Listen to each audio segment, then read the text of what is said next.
북풍한설 백봉 한쉐이 몰아치는 문경세제의 고갯길은 그야말로 저승으로 가는 길목과 다를 바가 없었다.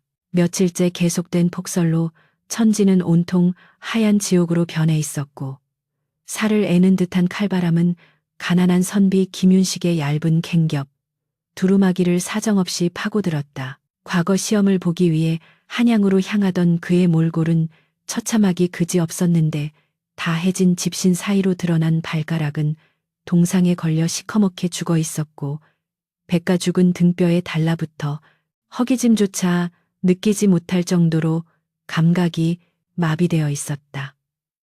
이대로 가다가는 한양 땅을 밟기도 전에 객사컥스하여 이름 없는 산짐승의 밥이 되겠구나.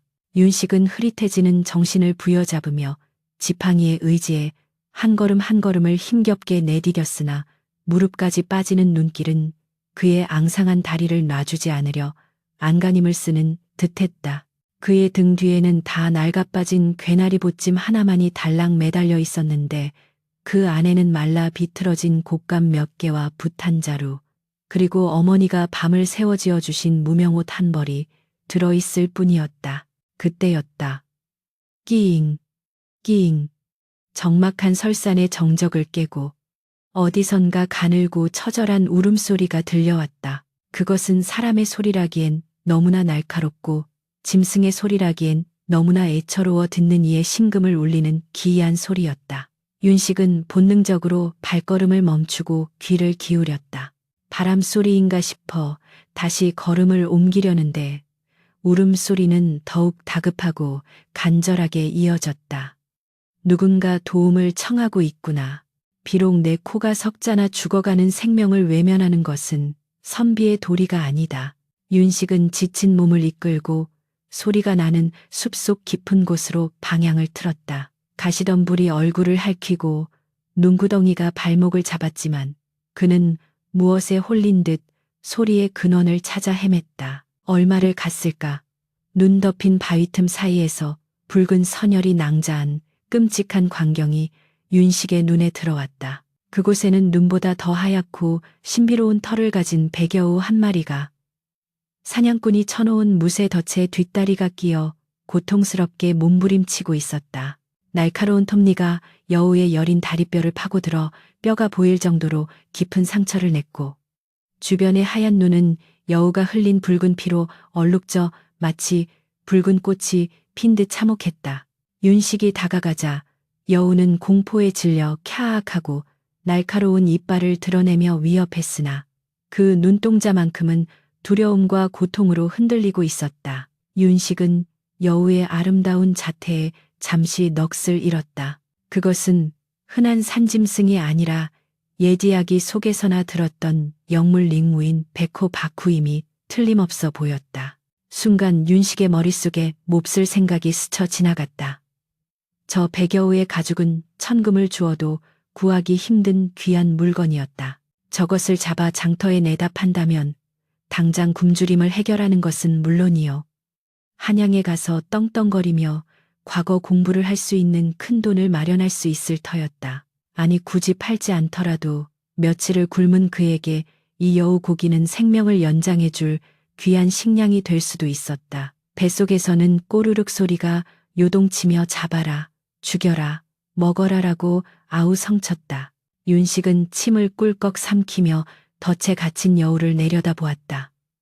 여우는 이제 저항할 힘도 없는지 축 늘어진 채 윤식을 올려다보며 가쁜 숨만 몰아쉬고 있었다. 그런데 그 눈 맑고 깊은 호수 같은 그 눈망울이 윤식의 가슴을 찔렀다. 그것은 살려달라고 애원하는 삶에 대한 처절한 갈망을 담은 사람의 눈과 너무나도 닮아 있었다.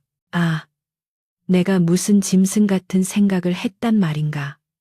윤식은 고개를 세차게 저으며 자신의 비열한 마음을 꾸짖었다. 너도 나처럼 살고 싶어 발버둥 치는 생명이거늘. 내 어찌 배고픔을 핑계로 너를 해야겠느냐. 내 처지가 춥고 배고픈 나와 다를 바가 없구나. 윤식은 조심스럽게 여우에게 다가갔다. 이복에 두려워 마라. 내 너를 해치려는 게 아니다. 다만 그 흉물스러운 쇠붙이에서 너를 구해주려는 것이니 부디 나를 물지 마라 다오. 윤식은 마치 사람에게 하듯 나직하게 말을 건네며 덫의 양쪽 날개를 잡고 힘을 주었다. 꽁꽁 얼어붙은 못의 덫은 꿈쩍도 하지 않았고 차가운 쇠붙이가 윤식의 손바닥 살점을 뜯어낼 듯 차가웠다. 윤식은 단전에서부터 끌어올린 기압과 함께 젖먹던 힘까지 짜내어 덫을 벌리기 시작했다. 손마디가 하얗게 질리고 팔 근육이 터질 듯 경련을 일으켰지만 그는 포기하지 않았다. 조금만 참거라. 마침내 철컥하는 소리와 함께 덫이 벌어지자 여우는 비명을 지르며 다리를 빼내었다. 상처 부위는 처참하게 지식여져 덜렁거렸고 피가 분수처럼 솟구쳤다. 윤식은 지체 없이 자신이 입고 있던 속적삼의 자락을 북 찢어내었다. 살을 내는 추위가 맨살에 직접 다 뼛속까지 시려왔지만 그는 아랑곳하지 않고 여우의 상처 부위를 단단히 감싸 지혈을 해주었다. 자, 이제 되었다. 뼈가 상했으니 당분간은 걷기 힘들겠지만 목숨은 부지했으니 어서 가거라. 다시는 이런 흉한 것에 걸리지 말고. 여우는 자유의 몸이 되었음에도 불구하고 곧바로 도망치지 않았다. 녀석은 다친 다리를 절뚝거리며 일어나더니 윤식의 주위를 3번 빙빙 돌았다. 그리고는 윤식의 낡은 집신 위에 머리를 가만히 기대어 온기를 나누어 주었다. 윤식은 떨리는 손으로 여우의 부드러운 머리를 쓰다듬어 주었다. 고맙다는 인사냐 그래, 네 마음 안다. 부디 몸 조심하거라. 잠시 후 여우는 몇 걸음 가다가 멈추어 뒤를 돌아보고 또 몇 걸음 가다가 윤식을 쳐다보기를 반복했다. 눈보라치는 하얀 설원 위에서 붉은 피가 묻은 흰 붕대를 감은 백여우와 남루한 선비의 눈빛 교환은 기이하고도 아름다운 한 폭의 그림과 같았다. 이내 여우는 안개 낀 숲속으로 모습을 감추었고 윤식은 다시 홀로 남겨졌다. 차가운 바람이 땀에 젖은 윤식의 몸을 식히자 전보다 더 혹독한 추위가 밀려왔다. 속옷자락을 찢어낸 탓에 옆구리로 황소바람이 들이닥쳤고 힘을 다 쓴 탓에 현기증이 일어서 있기도 힘들었다. 허허, 여우를 살리고 내가 죽게 생겼구나. 하지만 후회는 없다. 오늘 밤 객사하더라도 내 마음만은 떳떳하니 저승에 가서 조상님 뵐 면목은 있겠지. 윤식은 텅 빈 위장을 눈으로 채우며 다시 지팡이를 짚고 일어섰다. 해는 이미 서산으로 넘어가고 있었고 사방에는 짙은 어둠과 늑대들의 울음소리가 깔리기 시작했다. 그는 무거운 발걸음을 옮기며 방금 전 마주쳤던 그 신비로운 눈망울을 되새겼다. 어쩐지 그 눈빛이 그에게 죽지 마시오, 반드시 살아남으시오라고 속삭이는 것만 같아 꺼져가는 생명의 불씨를 다시금 지필 수 있었다. 그러나 현실은 냉혹했으니 눈앞에 보이는 것은인가 른자 하나 없는 험준한 산길뿐이었다. 가까스로 고개를 넘었으나 윤식의 앞을 가로막은 것은 더욱 짙어진 어둠과 끝을 알 수 없는 눈보라뿐이었다. 줄인 배는 등 가죽에 들러붙어 비명조차 지르지 못했고 동상에 걸린 발은 이미 내 살이 아닌 듯 감각이 없었다. 여기서 주저앉으면 끝이다. 한 걸음만, 딱 한 걸음만 더. 윤식은 정신력 하나로 버티며 눈길을 헤치다가 산기슭에 위태롭게 서 있는 폐가 한 채를 발견했다. 지붕은 반쯤 무너져 내리고 문짝은 떨어져 나간 흉가 흉자였으나 윤식에게는 백월보다 반가운 안식처였다. 안으로 들어서자 퀴퀴한 곰팡이 냄새와 먼지가 코를 찔렀고 천장에 매달린 거미줄이 귀신 머리카락처럼 얼굴을 스쳤다. 방 한 구석에 수북이 쌓인 낙엽 더미를 발견한 윤식은 마치 짐승이 굴을 찾듯 그 속으로 파고들었다. 오늘 밤 얼어 죽지만 않는다면 내 반드시 살아서 한양에 입성하리라. 그는 옷깃을 여미고 몸을 웅크린 채 밀려오는 수마 쉐모에 저항하지 못하고 깊은 잠 속으로 빠져들었다. 얼마나 잤을까. 윤식은 코끝을 간지럽히는 그윽한 매와 향기에 눈을 떴다. 분명 밖은 엄동설안의 한겨울이건만 방 안에는 봄날의 아지랑이 같은 따스한 기운이 감돌고 있었다. 이게 무슨 조화인가. 몸을 일으키려던 윤식은 문틈으로 쏟아져 들어오는 은은한 달빛 속에서 믿기 힘든 광경을 목격했다. 삭막했던 폐가의 벽이 사라지고 그 자리에 하얀 비단 휘장이 드리워져 있었으며 휘장 너머로 한 여인이 미끄러지듯 걸어 들어오고 있었다. 그녀는 마치 달빛으로 빚어낸 듯한 눈부신 하얀 소복을 입고 있었는데 그 자태가 어찌나 고고하고 아름다운지 감히 사람의 것이라 할 수 없었다. 칠흑 같은 머리카락은 허리까지 내려와 찰랑거렸고 백옥 같은 피부는 어둠 속에서도 자체 발광하듯 빛을 뿜어냈다. 윤식은 넋을 잃고 그녀를 바라보았다. 이곳은 사람이 살지 않는 폐가이건을 낭자는 누구시며 어찌 이 깊은 밤에 홀로 나타나셨소. 윤식의 떨리는 물음에 여인은 대답 대신 살포시 미소 지으며 다가와 다소곳이 절을 올렸다. 그녀가 고개를 들었을 때 윤식은 숨이 찼는 듯한 전율을 느꼈다. 여인의 눈동자 깊고 맑은 호수처럼 슬프면서도 신비로운 그 눈빛은 바로 낮에 자신이 살려주었던 그 백여우의 눈과 똑같았기 때문이었다. 선비님, 저를 알아보시겠습니까? 저는 오늘 낮 선비님의 자비로운 손길 덕분에 목숨을 건진 미물외우이옵니다. 차가운 쇠 덫에 다리가 찢기는 고통 속에서 죽음만을 기다리던 저에게 선비님은 생명의 은인이자 부처님과도 같은 분이십니다. 여인의 목소리는 옥구슬이 쟁반에 굴러가듯 청아하고 맑았다. 윤식은 황망하여 손을 저었다. 아, 그 백여우였구나. 내가 진 것이 없어 그저 옷자락을 찢어 감아주었을 뿐인데 어찌 이리 귀한 모습으로 찾아왔소. 내 도리를 다했을 뿐이니 괴념치 마시오. 여인은 고개를 가로저으며 윤식의 손을 조심스럽게 잡았다. 그녀의 손은 얼음처럼 차가우면서도 기이한 열기를 품고 있었다. 아닙니다. 굶주림에 지친 선비님께서 저를 취하여 줄인 배를 채울 수도 있었으나 오히려 자신의 살을 깎는 추위를 무릅쓰고 옷을 벗어 저를 감싸주셨습니다. 그 숭고한 덕행에 감복하여 제가 선비님의 앞길에 작은 보탬이 되고자 천기탱기를 훔쳐왔나이다. 천기라니요. 윤식이 되묻자 여인은 주위를 살피듯 목소리를 낮추어 속삭였다. 이번 과거 시험은 겉으로는 인재를 뽑는 자리이나 실상은 조정의 권신들이 자신들의 신복을 심기 위해 미리 짜놓은 판입니다. 하지만 임금님께서는 그들의 속셈을 간파하시고 진정으로 백성을 위하는 인재를 찾기 위해 시험 당일 새벽 시제 수다를 기습적으로 바꾸실 것입니다. 윤식은 마른 침을 삼키며 여인의 말에 귀를 기울였다. 여인은 윤식의 손바닥에 손가락으로 글자를 쓰며 말을 이었다. 바뀌게 될 시제는 바로 구중궁궐 조종경족의 봄눈이 녹지 않음을 탓하지 말고 민초민척의 지붕에 쌓인 서리를 먼저 굽어 살피라는 뜻을 담은 설중송백, 쇠종송박이 될 것입니다. 여인은 윤식의 눈을 똑바로 응시하며 강조했다. 단순히 소나무의 절개를 노래해서는 안 됩니다. 임금님께서 지금 가장 근심하시는 것은 흉년으로 고통받는 백성들의 삶입니다. 화려한 미사여구 대신 선비님이 이 고갯길을 넘어오며 몸소 겪으신 추위와 배고픔, 그리고 백성들의 피눈물을 솔직하고 담백하게 담아내십시오. 그것만이 부패한 시험관들의 눈을 피하고 임금님의 심금을 울려 장엄급제할 수 있는 유일한 길입니다.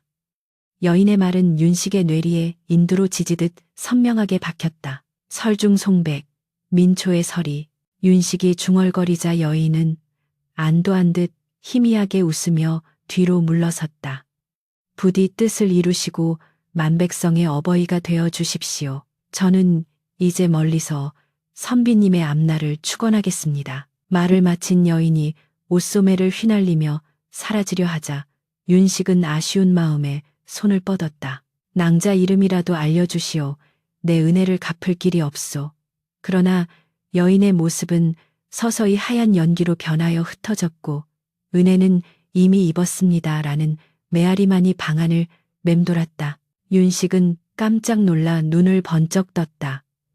주위는 여전히 퀴퀴한 냄새가 진동하는 폐가였고 문틈으로는 차가운 새벽바람이 들이치고 있었다. 꿈이었나? 윤식은 허탈감에 젖어 자신의 손을 내려다보았다. 그런데 놀랍게도 여인이 글자를 써주었던 손바닥에는 은은한 매와 향기가 배어 있었고 찢어진 옷자락 사이로 들어온 바람에도 춥지 않을 만큼 기이한 온기가 온몸을 감싸고 있었다. 꿈이 아니다. 이것은 그 영물이 내게 준 마지막 선물이다. 윤식은 자리에서 벌떡 일어났다. 배고픔도 피로도 씻은 듯이 사라져 있었다. 그는 여인이 일러준 시제를 주문처럼 되뇌며 다시 보찜을 짊어졌다. 설중송백, 설중송백. 폐가를 나서는 윤식의 발걸음은 비장했고 눈빛은 새벽별처럼 형형하게 빛났다. 험한 산길을 내려와 평지에 들어서자 멀리서 한양의 성곽이 웅장한 자태를 드러내고 있었다. 남대문, 숭례문 앞은 전국 8도에서 몰려든 선비들과 장사치들로 인산인해를 이루고 있었다. 비단 옷을 입고 하인을 대동한 양반 자제들은 거드름을 피우며 지나갔고 주막마다 과거 급제를 장담하는 호기로운 웃음소리가 넘쳐났다. 그러나 그 화려한 풍경 속에서 남루한 행색의 김윤식은 철저한 이방인이었다. 낡은 갓에 구멍난 집신때 묻은 도포를 입은 그를 사람들은 거지 보듯 멸시하며 피해갔다. 어이 저기 좀 보게. 저런 몰골로 과거를 보러 왔다니. 글 줄이나 읽을 줄 아는가 모르겠네. 등 뒤에서 들려오는 조소와 비아냥거림에도 윤식은 눈 하나 깜짝하지 않았다. 그의 가슴 속에는 그 누구도 알지 못하는 천기가 숨겨져 있었고 그 무엇보다 강력한 100여우의 응원이 함께하고 있었기 때문이다. 윤식은 주먹을 꽉 쥐며 숭례문의 거대한 현판을 올려다보았다. 두고 보아라. 너희들이 비웃는 이 남루한 옷 속에 천하를 호령할 문장이 들어있음을 내 오늘 똑똑히 보여주리라. 한양의 거리는 과거 시험의 열기로 뜨겁게 달아올라 있었으나 동시에 부정과 부패의 냄새도 진동하고 있었다. 이번 시제는 태평성대라더군. 내가 벌써 시험관에게 손을 써두었지. 자네 아버님께서 예조판서 대감과 마격지우라지 합격은 따놓은 당상이군. 주막 귀퉁이에 앉아 국밥 한 그릇으로 끼니를 때우던 윤식의 귀에 들려오는 이야기들은 절망적이었다. 돈과 권력으로 이미 판이 짜인 과거장. 과연 개천에서 용이 날 수 있을까? 불안감이 엄습해 올 때마다 윤식은 코끝에 남아있는 매화 향기를 맡으며 마음을 다잡았다. 민초의 서리를 굽어 살피라. 여우가 전해준 그 말이 곧 임금의 마음신이라면 거짓과 압으로 점철된 저들의 글은 결코 진실을 이길 수 없을 것이다. 윤식은 국밥 국물까지 남김없이 비우고 붓을 품에 안았다. 결전의 날이 밝아오고 있었다. 운명의 날이 밝았다. 경복궁 근정전 앞마당에는 전국에 내로라 하는 유생들이 구름대처럼 몰려들어 입추의 여지가 없었다. 새벽 찬바람이 옷깃을 파고드는 날씨였으나 과거장 커봉저의 열기는 용광로처럼 뜨겁게 달아올라 있었다. 비단옷을 입고 하인을 대동한 권문세가의 자제들은 기름진 얼굴에 거만한 미소를 띠고 서로 인사를 나누기에 여념이 없었고 그들의 손에는 최고급 붓과 벼루가 들려 있었다. 반면 김윤식과 같은 가난한 선비들은 구석진 자리에 쭈그리고 앉아 언손을 호호 불며 먹을 갈거나 긴장된 표정으로 하늘만 쳐다보고 있을 뿐이었다. 윤식은 다 해진 두루마기 자락을 여미며 주위를 둘러보았으나 그 화려함과 위세에 기가 눌리기보다는 오히려 오기가 발동하여 눈빛이 더욱 매섭게 빛났다. 거칠애가 화려하다고 하여 그리 화려한 것은 아니다. 진정한 문장은 비단옷이 아닌 백성의 땀과 눈물이 배어있는 거친 무명옷에서 나오는 법이다. 그는 품속에 고이 간직해온 몽당붓을 꺼내어 조심스럽게 어루만졌다. 그때 유난히 시끌벅적한 무리가 윤식의 앞을 가로막으며 지나갔다. 조정의 실세인 이조판서의 아들 조진사와 그를 따르는 무리였다. 조진사는 윤식의 남루한 행색을 보고 콧방귀를 뀌며 부채로 코를 막는 신입을 했다. 어이쿠 냄새야. 이게 무슨 시궁창 냄새인가 했더니 거지가 과거장에 잘못 들어온 모양이로군. 그의 말에 주위의 유생들이 와하하 웃음을 터뜨렸다. 조진사의 옆에 있던 한 유생이 깐죽거렸다. 이복의 여기는 밥을 얻어먹는 곳이 아닐세. 글을 짓는 곳이지. 자네 같은 천출이 감히 우리와 같은 하늘 아래서 붓을 들겠다니 공자님께서 통곡하실 노릇이네. 멸시와 조롱이 비수처럼 날아와 꽂혔지만 윤식은 동요하지 않고 차분한 목소리로 대꾸했다. 글에는 귀천이 없고 학문에는 빈부가 없는 법입니다. 선비가 입은 옷으로 사람을 평가한다면 그것이야말로 공자님께서 꾸짖으실 일이 아니겠습니까? 윤식의 당당한 태도에 조진사의 얼굴이 불그락 푸르락해졌다. 감히 천한 몰골의 선비가 말대꾸했다는 사실에 자존심이 상한 것이다. 내 이놈 주둥이가 살아있구나. 두고 보자. 이번 과거의 장원이 누가 될지는 이미 한양 바닥에 파다하게 소문이 났거늘 내 놈이 먹을 가라 붓을 적실 시간이나 있을지 모르겠구나. 조진사는 의미심장한 미소를 흘리며 으스대듯 가장 상석인 앞쪽 자리로 나아갔다. 이미 시제를 미리 빼돌렸거나 심사관들을 매수해 두었다는 자신감의 발로였다. 윤식은 그들의 뒷모습을 보며 씁쓸함을 삼켰으나 간밤 꿈속의 여인이 일러준 말을 상기하며 마음을 다잡았다. 임금님께서는 다 알고 계신다. 저들의 오만함이 곧 저들의 발목을 잡을 것이다. 잠시 후 웅장한 북소리가 궁궐을 뒤흔들며 과거의 시작을 알렸다. 시험관들이 근엄한 표정으로 단상에 올랐고 장내는 순식간에 물을 끼얹은 듯 조용해졌다. 그런데 이상한 기류가 감지되었다. 예년 같으면 미리 준비된 시제 족자를 바로 펼쳤을 터인데 이번에는 시험관장이 당황한 기색이 역력한 얼굴로 내관에게서 붉은 옥새가 찍힌 밀봉된 교지 옌지를 건네받고 있었기 때문이었다.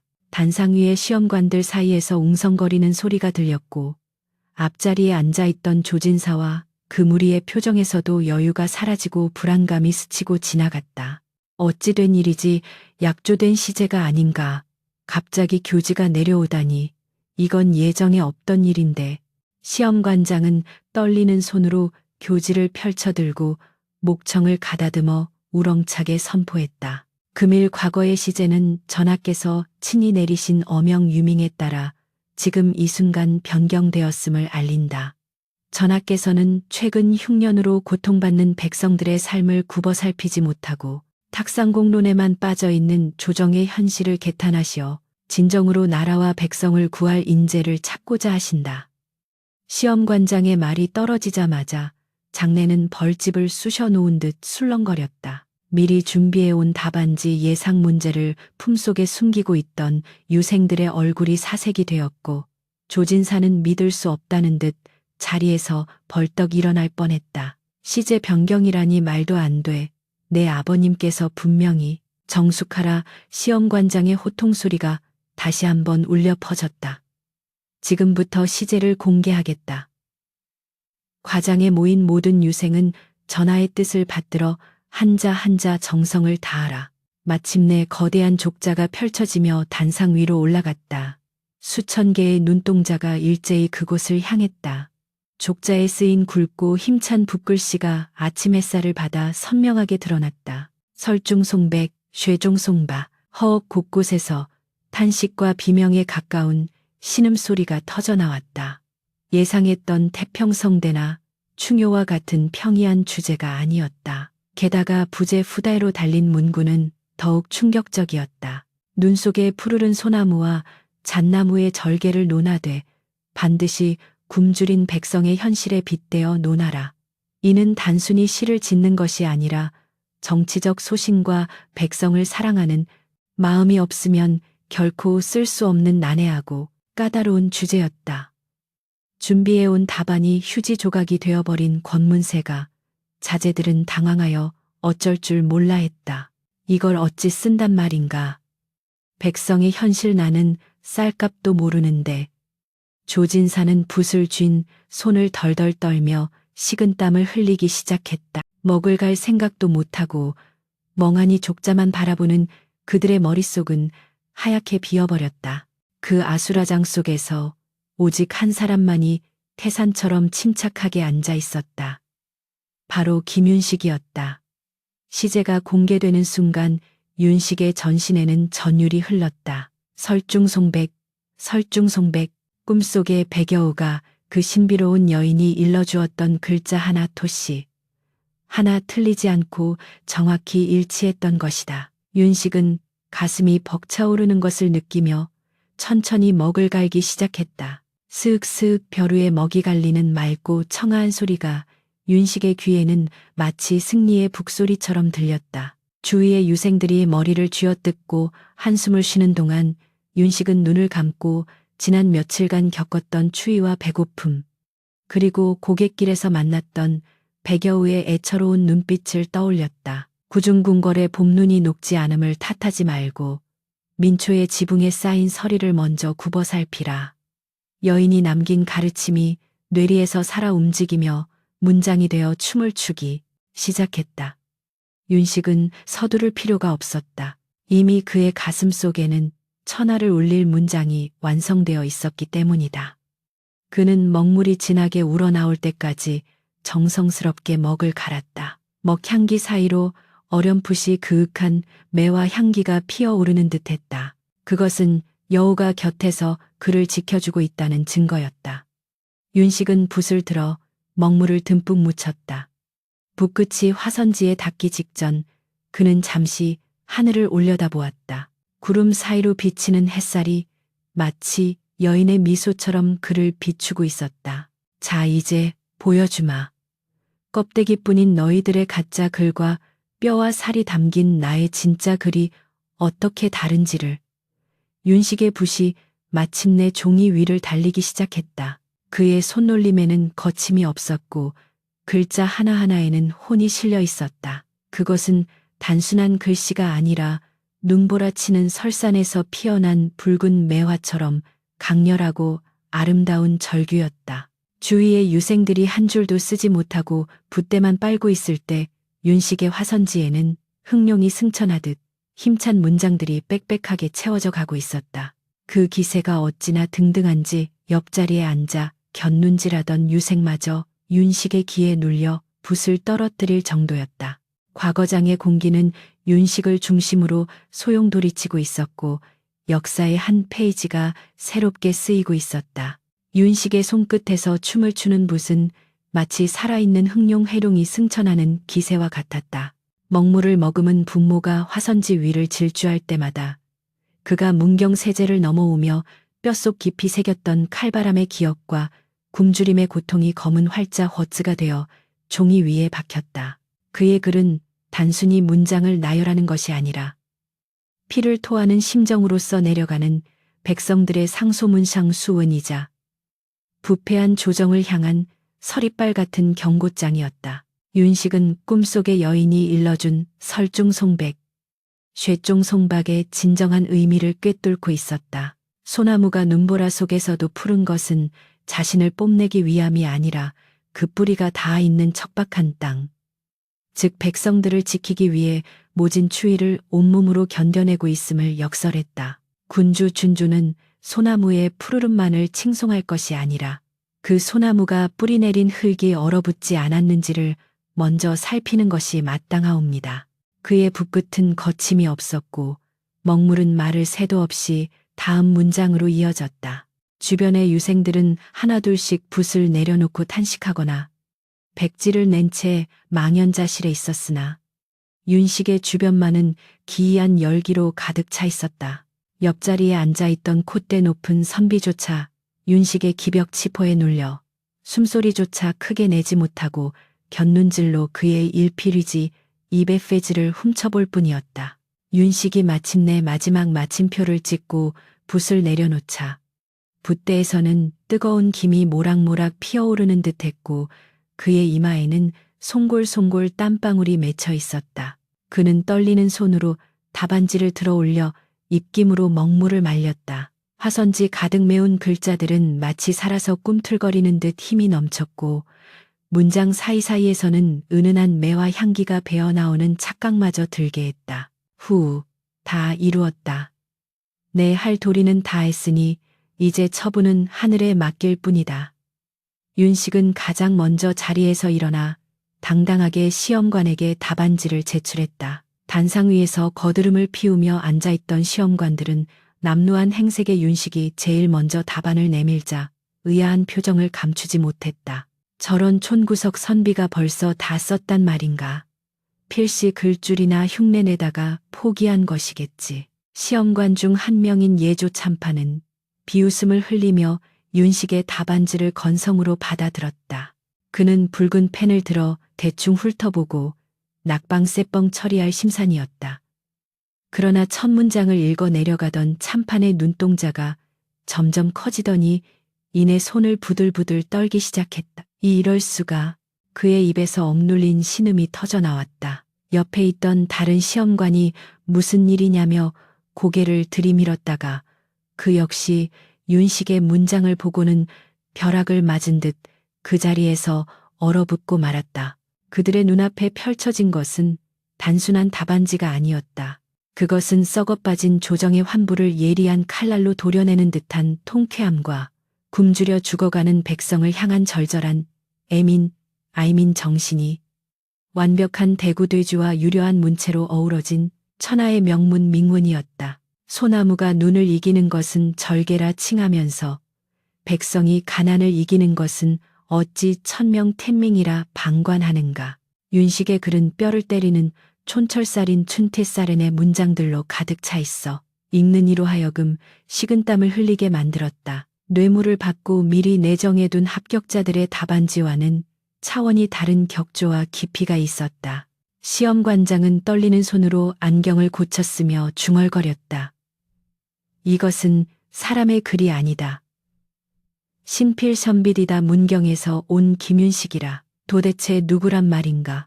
그 시각 과거장 밖에서는 초조하게 결과를 기다리는 유생들로 북새통을 이루고 있었다.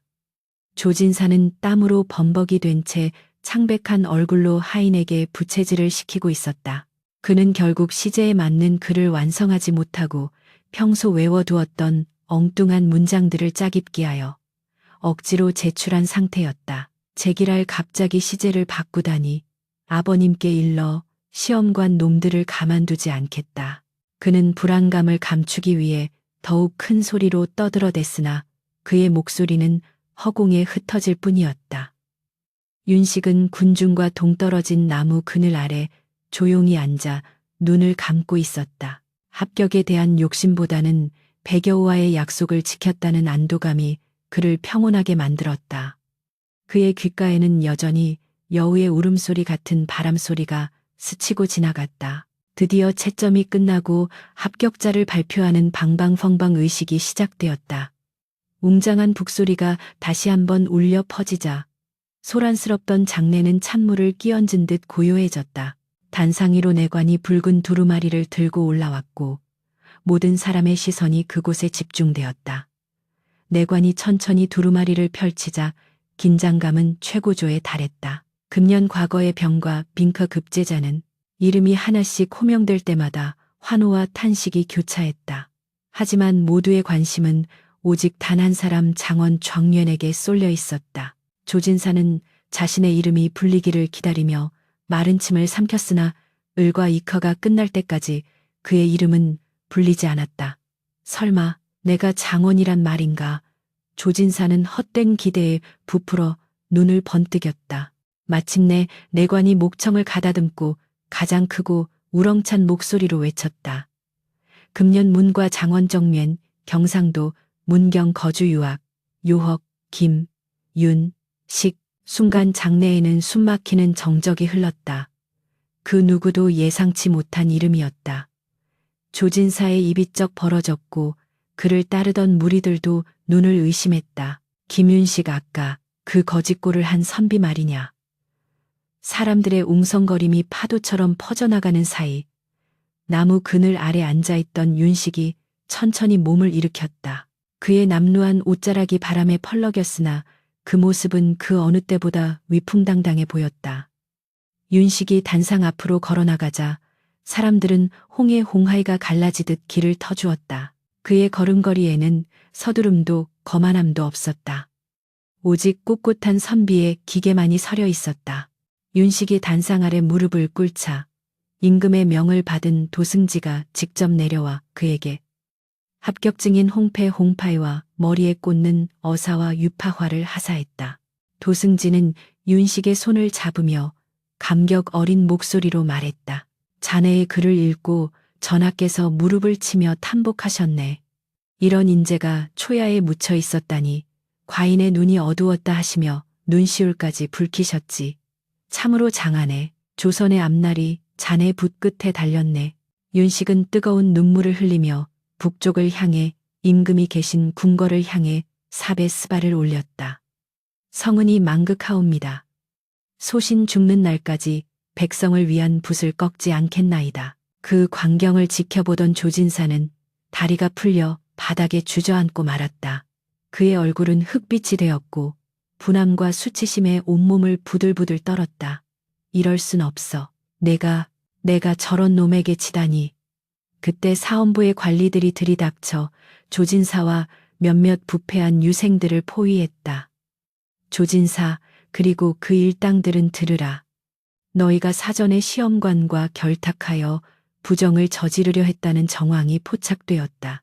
또한 신성한 과거장에서 난동을 부리고 선비를 모욕한 죄 엄히 물을 것이니 당장 의금부로 압송하라. 임금은 윤식의 답안을 보고 감동함과 동시에 천편일률적이고 수준 낮은 다른 권세가 자제들의 답안을 의심하여 즉시 조사를 명했던 것이다. 윤식의 글이 어둠을 밝히는 등불이 되어 부정부패의 그림자까지 걷어낸 셈이었다. 포졸들에게 끌려가는 조진사가 이건 모함이다. 우리 아버지가 누군지 아느냐라고 발악했으나 사람들은 그에게 손가락질하며 비웃을 뿐이었다. 꼴 좋다 하늘이 무심치 않다더니 인과응보로구나. 백성들은 환호했고 윤식은 그 소란 속에서도 흔들림 없이 어사화를 머리에 꽂았다.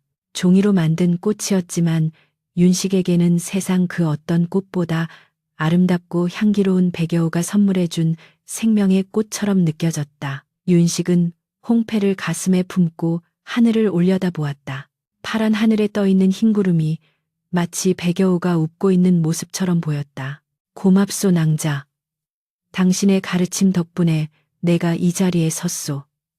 이제 약속대로 백성을 위한 목민관 문민관이 되어 그 은혜를 갚으리다. 윤식의 눈에서 흐른 눈물이 볼을 타고 내려와 입가에 닿았다. 짭짤한 눈물 맛이 났지만 그것은 고난의 끝이자 새로운 시작을 알리는 달콤한 맛이었다.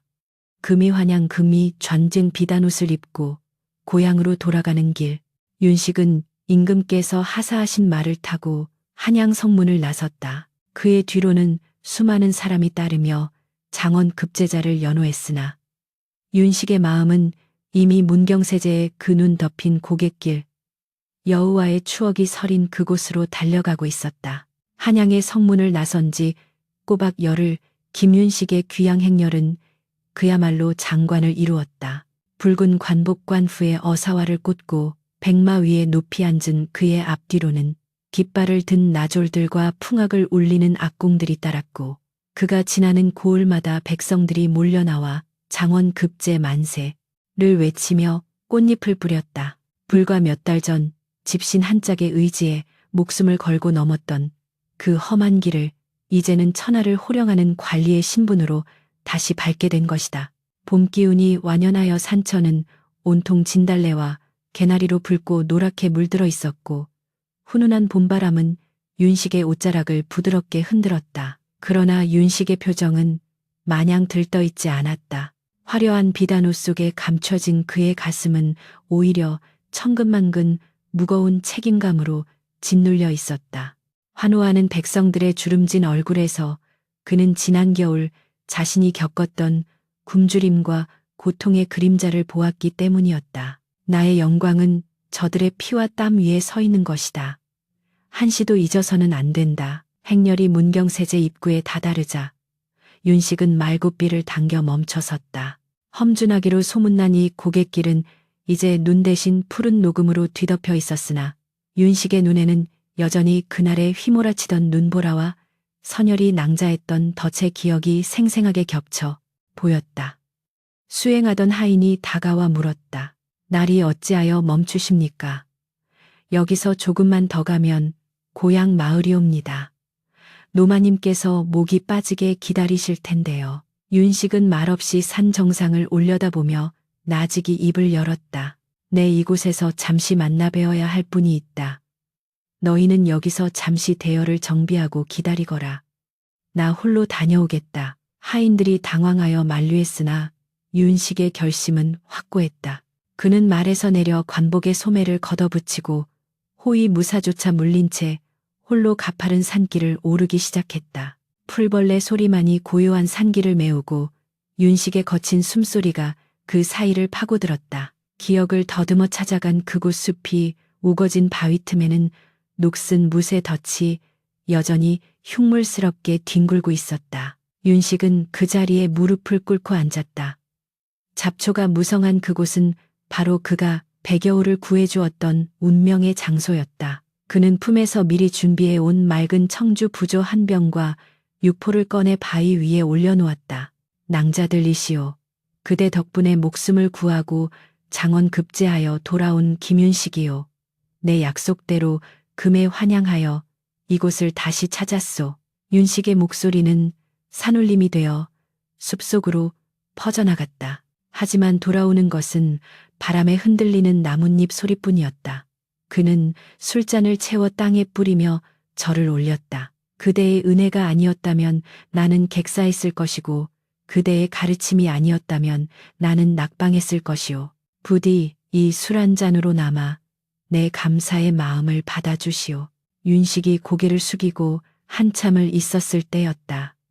갑자기 사방의 새소리가 뚝 그치더니 숲속 깊은 곳에서 자욱한 안개가 피어올라 윤식의 주변을 감싸기 시작했다. 그리고 어디선가 은은하고 그윽한 매화 향기가 코끝을 스쳤다. 윤식은 천천히 고개를 들었다. 안개 속에서 하얀 물체가 움직이는 것이 보였다. 그것은 꿈속에서 보았던 그 아름다운 여인이 아니었다. 대신 눈이 부시도록 하얀 털을 가진 꼬리가 9개 달린 거대한 백여우가 신비로운 광채를 내뿜으며 바위 위에 서 있었다. 녀석의 뒷다리에는 윤식이 찢어주었던 그 속적삼 조각이 아직도 훈장처럼 묶여 있었으나 상처는 말끔하게 아물어 있었다. 백여우는 윤식을 내려다보며 깊고 맑은 눈망울을 깜빡였다. 그 눈빛은 예전의 공포와 고통 대신 그지없는 평온함과 자애로움으로 가득 차 있었다. 윤식은 숨이 찼을 듯한 경외감에 젖어 멍하니 여우를 바라보았다. 낭자, 정말로 와주었구려. 여우는 대답 대신 길게 하품을 하듯 입을 벌렸는데 그 순간 윤식의 귓가에 텔레파시처럼 청아한 목소리가 울려 퍼졌다. 선비님 축하드립니다. 이제야 비로소 제가 빚을 갚은 듯하여 마음이 놓입니다. 선비님의 그 올곧은 심성이 하늘을 감동시킨 것이지 제 재주는 그저 거들었을 뿐입니다. 윤식은 눈시울이 뜨거워짐을 느끼며 물었다. 이 은혜를 어찌 다 갚으리오. 내 그대를 위해 사당이라도 짓고 평생을 모시겠소. 여우는 고개를 가로저으며 한 걸음 물러섰다. 아닙니다. 인연은 여기까지입니다. 저는 이제 인간 세상의 일에 관여하지 않고 깊은 산속으로 돌아가 돌을 닦으려 합니다. 선비님께서 저에게 베푸신 자비는 이미 차고 넘치게 돌려받았습니다. 다만 한 가지 부디 초심초신을 잃지 마십시오. 높은 자리에 오를수록 눈과 귀는 멀어지고 마음은 탁해지기 쉬운 법입니다. 훗날 선비님의 붓끝이 무뎌지고 백성의 눈물이 보이지 않게 될 때 매와 향기를 기억해 주십시오. 그것이 저와의 마지막 약속입니다. 말을 마친 여우는 앞발을 들어 윤식에게 공손하게 허리를 굽혀 마지막 인사를 올렸다. 윤식 또한 갓을 고쳐 쓰고 땅에 엎드려 큰절로 답했다. 명심하겠소. 내 목숨이 다하는 날까지 그대의 당부를 뼈에 새기고 살겠소. 부디 평안하시오. 윤식이 다시 고개를 들었을 때 백여우는 이미 사라지고 없었다. 대신 그 자리에는 산삼 가장 귀한 약초 한 뿌리가 놓여 있었고 숲속의 안개는 봄바람에 실려 하늘 높이 흩어지고 있었다. 윤식은 산삼을 조심스럽게 품에 안았다. 이것은 늙으신 어머니를 위한 여우의 마지막 선물임이 분명했다. 고맙소, 정말 고맙소. 윤식은 텅 빈 숲을 향해 손을 흔들었다. 그의 가슴 속에 응어리져 있던 마지막 빚이 씻겨 내려가고 그 자리에 새로운 사명감이 굳건하게 뿌리내리는 순간이었다. 산을 내려와 다시 행렬에 합류한 윤식의 얼굴은 한결 맑고 단단해져 있었다. 고향 마을 어귀에 들어서자 꽹과리 소리와 함께 마을 사람들이 구름대처럼 몰려 나왔다. 아이고, 우리 윤식이가 장원급제를 했네. 개천에서 용이 났어. 덩실덩실 춤을 추는 사람들 사이로 지팡이에 의지한 채 눈물 범벅이 된 노모가 비틀거리며 걸어 나오고 있었다. 윤식은 말에서 뛰어내려 어머니의 발치에 엎드려 큰 절을 올렸다. 어머니 불효자 윤식이 이제야 돌아왔습니다. 어머니는 아들의 어깨를 감싸 안으며 목 놓아 울었다. 내 아들아, 살아 돌아온 것만으로도 고마운데 장원이라니. 이게 꿈이냐, 생시냐. 고생했다. 정말 고생했어. 윤식은 어머니의 거친 손을 자신의 뺨에 비비며 뜨거운 눈물을 흘렸다. 어머니, 이제 고생 끝입니다. 제가 어머니를 그리고 이 나라의 모든 어머니를 편안히 모시겠습니다. 그날 밤 윤식의 집에서는 돼지를 잡고 잔치가 벌어졌으나 윤식은 술에 취하지 않고 밤늦도록 방문을 열어둔 채 밤하늘을 올려다보았다. 달빛이 유난히 밝은 밤이었다. 그는 품속에서 백여우가 준 산삼을 꺼내 어머니께 다려드리고 남은 생을 백성을 위해 바치겠노라 다시 한번 다짐했다. 그 후로 김윤식의 삶은 그야말로 청백리 부발리의 표상이 되었다. 그는 조정에 나아가서도 결코 권세가들과 타협하지 않았으며 항상 백성의 편에 서서 직언지엔을 서슴지 않았다. 흉년이 들면 자신의 녹봉을 털어 구휼미를 풀었고 억울한 일을 당한 백성이 있으면 신분을 가리지 않고 직접 찾아가 해결해 주었다. 임금은 그를 총애하여 판서판슈와 정승정청의 자리에까지 제수하려 했으나 그는 늘 사양하며 지방의 목민관 무민관으로 내려가기를 자청했다. 백성의 고통을 가장 가까이서 듣는 것이 신의 소임이옵니다. 어느덧 세월이 흘러 윤식은 백발이 성성한 노인이 되었다.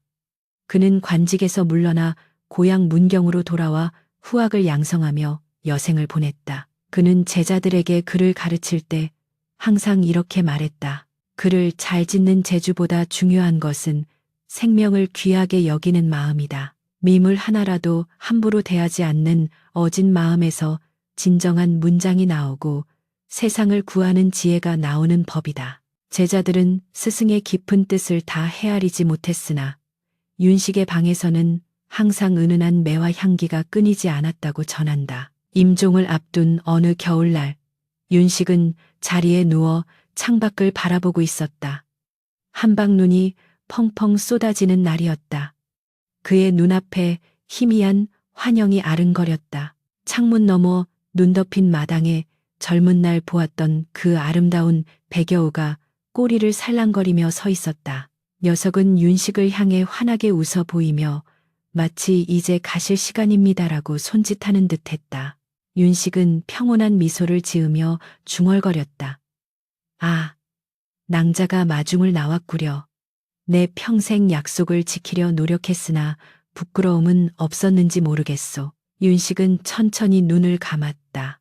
그의 마지막 숨결이 허공에 흩어지자 방 안을 가득 채우던 매화 향기가 바람을 타고 문경세제 너머로 멀리 퍼져나갔다. 김윤식의 장례는 국장 곧장에 버금갈 정도로 성대하게 치러졌으나 그의 유언에 따라 묘소는 화려한 비석 대신 작은 상석 하나만이 놓인 소박한 형태로 꾸며졌다. 문경세제 고갯마루, 그가 여우를 구해주었던 그 바위 옆에는 후세 사람들이 세운 작은 사당이 하나 들어섰다.